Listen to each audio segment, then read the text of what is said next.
অংশগ্রহণ ভিত্তিক পন্থা হচ্ছে সচেতনতা তৈরি করা এবং জনসাধারণের মধ্যে দুর্নীতি প্রতিরোধে অংশগ্রহণ নিশ্চিত করা।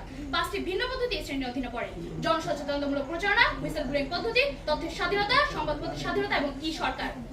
একটু লক্ষ্য করুন, জনসচেতনতামূলক প্রচারণা বেসরকারি এবং সরকারি উভয় ক্ষেত্রেই দুর্নীতি প্রতিরোধের একটি উপায় হলো জনসচেতনতামূলক প্রচারণা।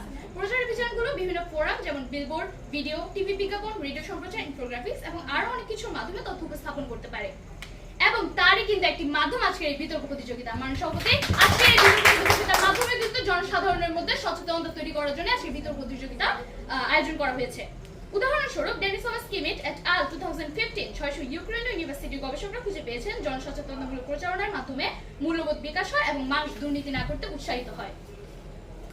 এক্ষেত্রে লক্ষ্য করুন হুইসেল ব্লোয়িং পদ্ধতি। এই পদ্ধতি বলতে অন্যায় সংক্রান্ত তথ্য প্রদান করা বোঝায়, যেমন আর্থিক অসদাচরণ, জালিয়াতি, বৈষম্য, অপব্যবহার, এই ধরনের অন্যায় রিপোর্ট দ্রুত করা এবং কার্যকর উপায় প্রদান করা হলো হুইসেল ব্লোয়িং পদ্ধতি।